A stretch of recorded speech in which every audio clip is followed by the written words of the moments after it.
Does the noise of the world often feel empty? Does small talk drain you, leaving you longing for something more, something real? If the chatter of the crowd feels like a distraction from a deeper conversation happening within you, you are not alone in feeling this way.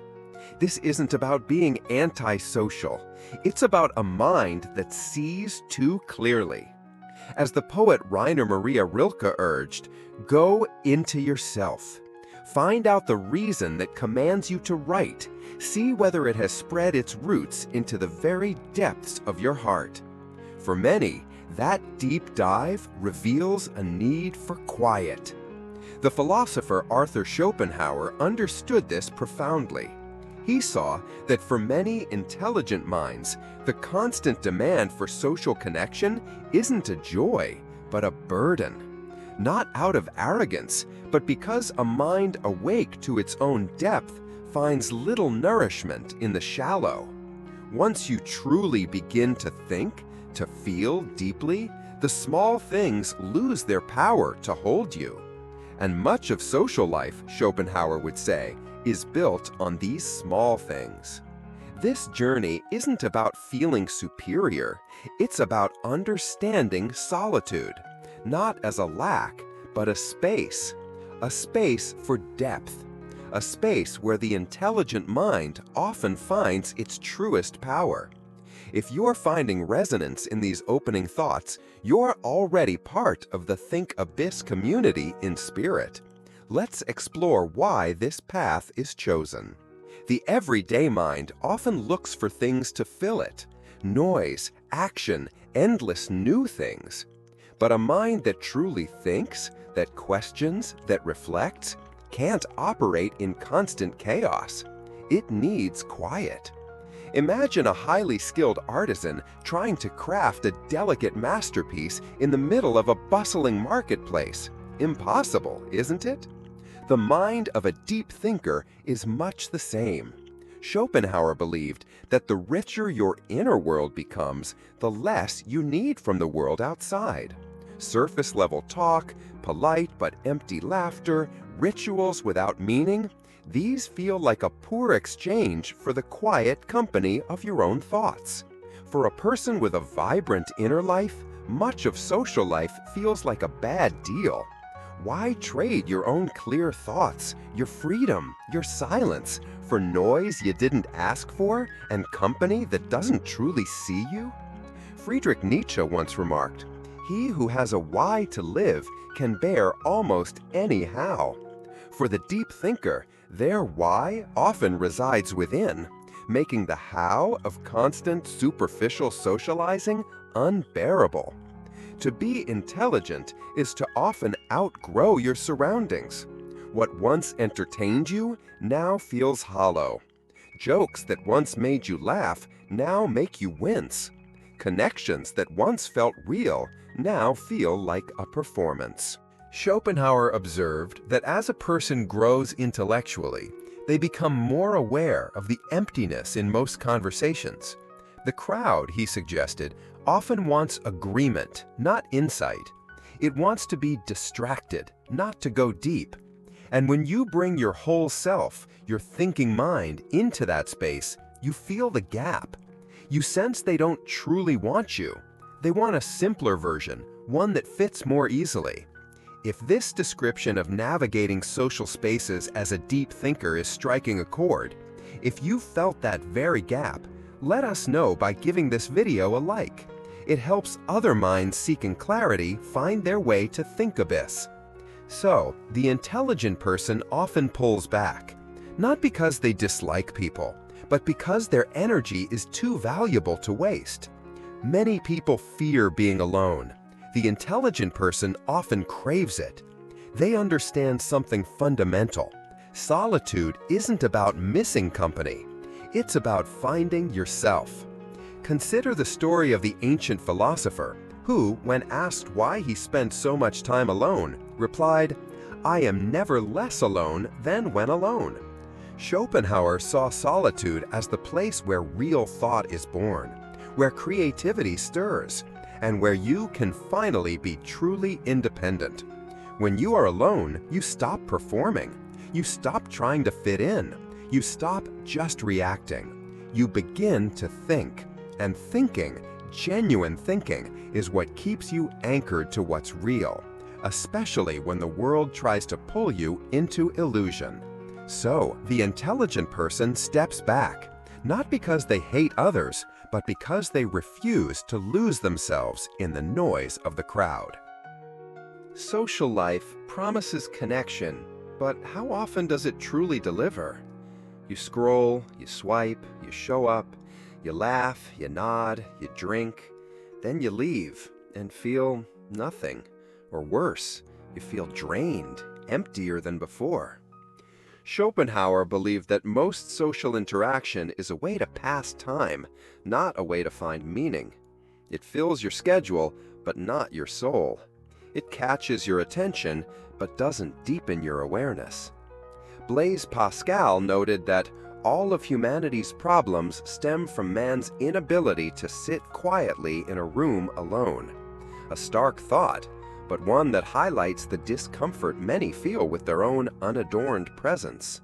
The more an intelligent mind awakens, the more it senses this. It stops being satisfied by superficialities. You stop saying yes to every invitation just to be included. You stop looking for approval from people you don't truly respect. You stop fearing being alone, because what you find in solitude, clarity, peace, your own true voice, is far more precious than what you lose by avoiding shallow company. Arthur Schopenhauer had little patience for small talk. He saw most of it as noise pollution, a defense against the discomfort of silence, a way people avoided facing themselves. And for an intelligent person, this kind of talk becomes almost painful. Gossip, endless talk about nothing, opinions stated with force but without real thought behind them. It's not that smart people are against socializing. It's that their minds can't stand mental clutter. They need substance, and substance is rare. Think of a musician forced to listen to an orchestra playing out of tune. The intelligent mind often feels a similar dissonance amidst pointless chatter. So they withdraw, not from people, but from pointlessness. Because every word spoken, every moment given, costs energy, and the intelligent mind chooses its investments wisely. In public, most people are playing a role. Intelligent people often feel the weight of this. They see the subtle games, the hidden need for approval, and they don't want to play.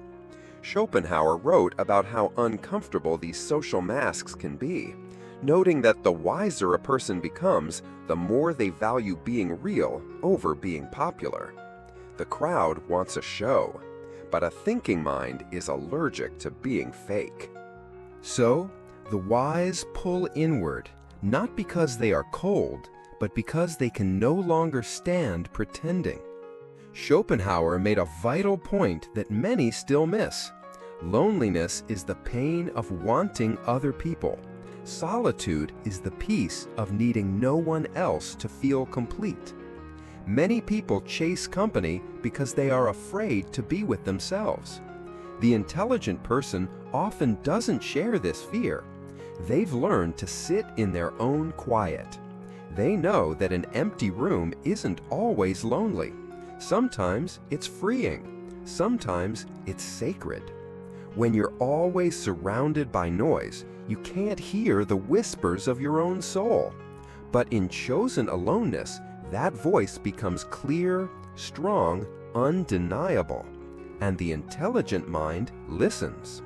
If you're recognizing this path as your own, if you feel that call to listen to your inner voice above the noise, then you've found a community here at Think Abyss. This channel is dedicated to these deeper explorations. Subscribe and click the bell so you don't miss our future journeys into the heart of the psyche and the wisdom of the ages. Let's continue to think abyss together. When many people gather, conformity often takes over. Original ideas can get lost. Individuality can fade. Truth can be replaced by whatever is popular. Søren Kierkegaard spoke of the crowd as untruth, believing that the individual's personal conviction is often lost in mass opinion. Schopenhauer saw this as a kind of fading of the spirit. To be intelligent is to question, sometimes to stand apart. But social groups often reward agreement and sameness. So, the intelligent person may become a quiet outsider, not because they dislike humanity, but because they refuse to lose their own truth. They would rather be alone with what's real than together in a shared illusion. Deep thinkers don't hate people. They just become very selective. When your mind is clear, you see through the masks. And once you see clearly, you can't pretend you don't. So instead of trying to force themselves to fit in, they filter. Fewer friends maybe, fewer conversations, fewer distractions. And in that quiet space, they find peace. Because an intelligent mind doesn't crave popularity, it craves truth. Arthur Schopenhauer wrote, "A man can be himself only so long as he is alone." Why? Because only in solitude can you truly connect with your inner world. The more intelligent you are, the richer this inner world is. And as it grows, you need less from the outside world. Many seek happiness outside themselves. The intelligent person learns that meaning starts within. Their mind isn't just a receiver, it's a generator. And once you realize your richest experiences come from your own mind, you stop feeling the need to chase what everyone else is chasing. You find contentment. And more than that, you find freedom. Think about the great minds throughout history. Artists, writers, philosophers, scientists. A common thread? Long periods of quiet, of solitude. Nikola Tesla, a man whose invention shaped our modern world, famously said, "The mind is sharper and keener in seclusion and uninterrupted solitude. Originality thrives in seclusion, free of outside influences beating upon us to cripple the creative mind." Schopenhauer believed that real creativity comes from deep thought, and deep thought needs stillness. In solitude, the intelligent person hears things that are drowned out by the crowd. This is why deep thinkers don't just put up with being alone, they protect that time. Social life, as it's often lived, is full of interruptions, and creating anything worthwhile needs your full presence. So, if someone pulls back from the social world to write, to build, to think, it's not isolation, it's creation. In a world obsessed with grabbing attention, the intelligent person guards theirs.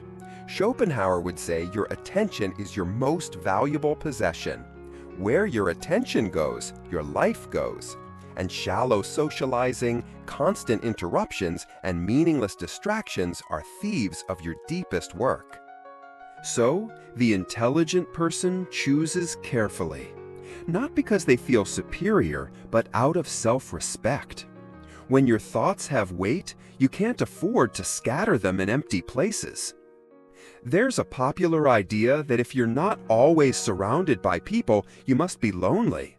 But intelligent people often know that the deepest loneliness isn't being alone. It's being with others who don't truly see or understand you. When your thoughts have weight, you can't afford to scatter them in empty places. In the wrong company, you feel more invisible than if you were by yourself. But in solitude, you get to be completely yourself.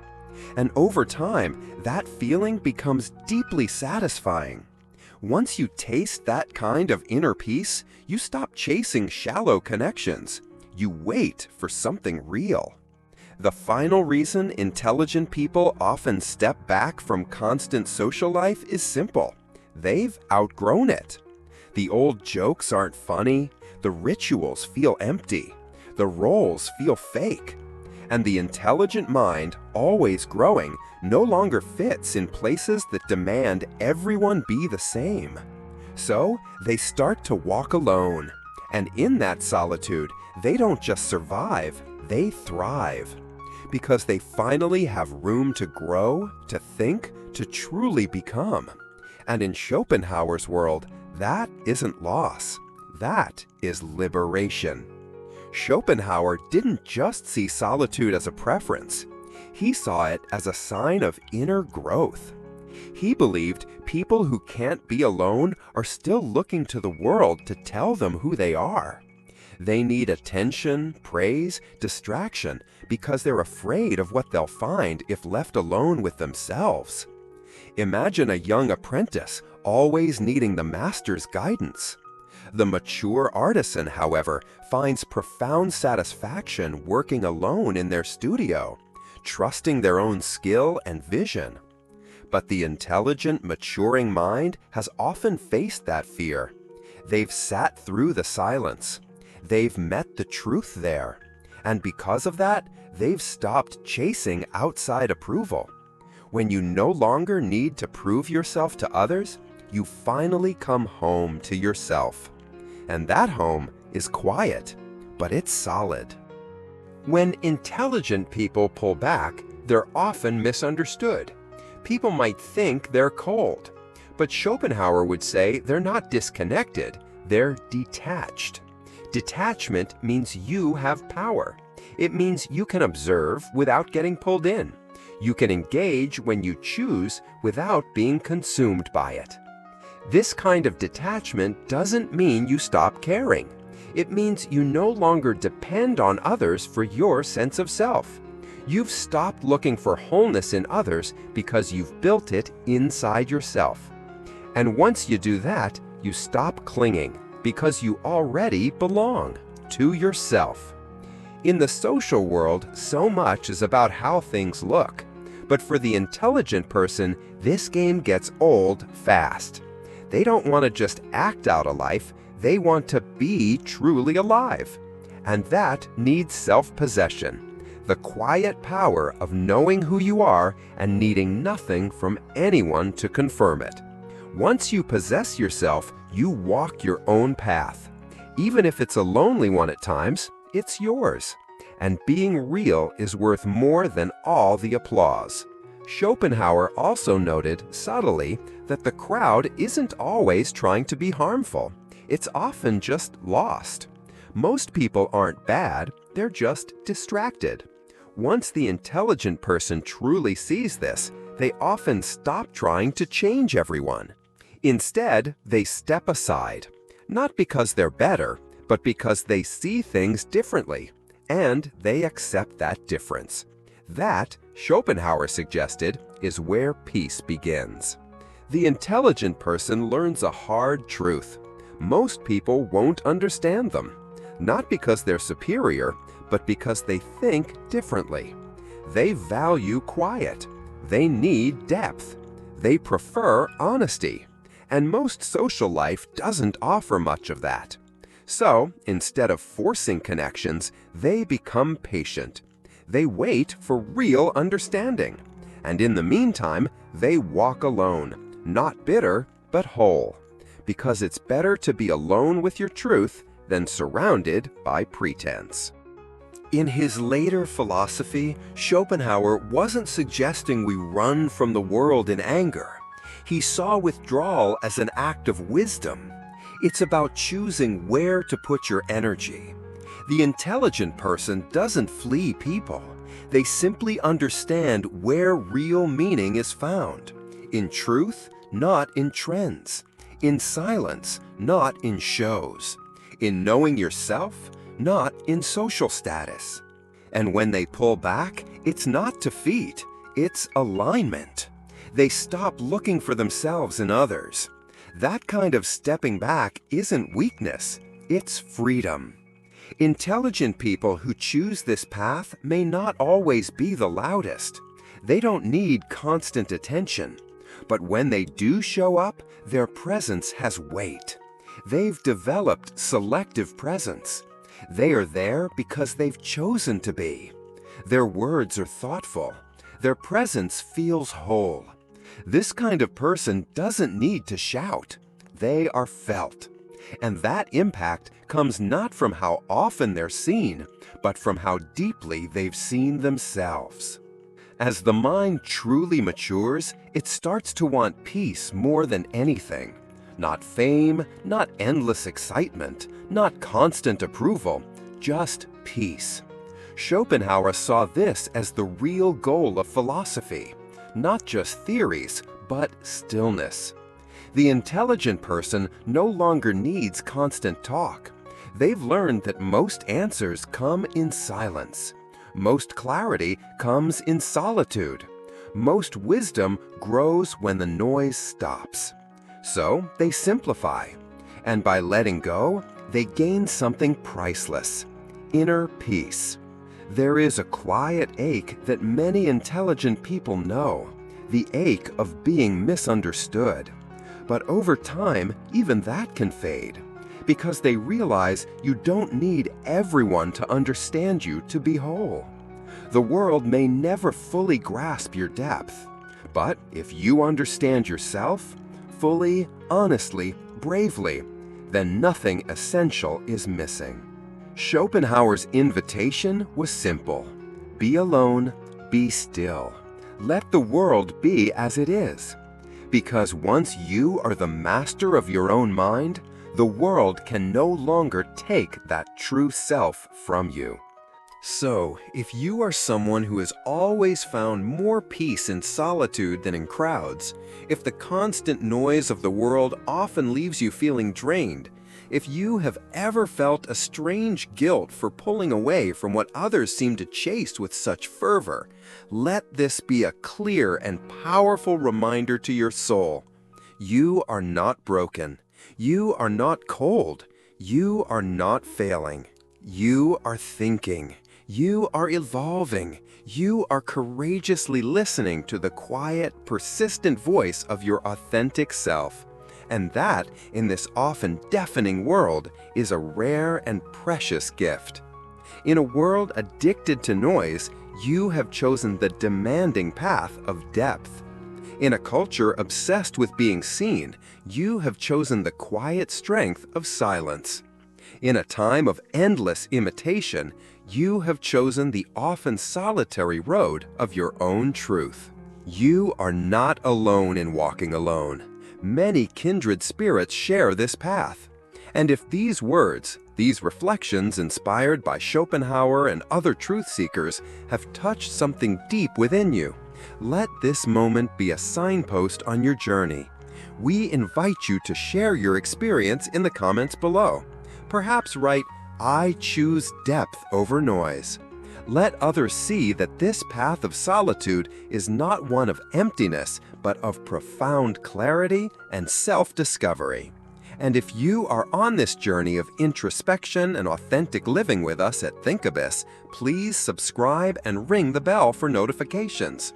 There is so much more of the human psyche to explore, so many more layers of ourselves to remember and reclaim together. Until next time, keep shining your unique light, not for the world to see you, but so that you may more clearly see yourself and the truth of your own precious existence.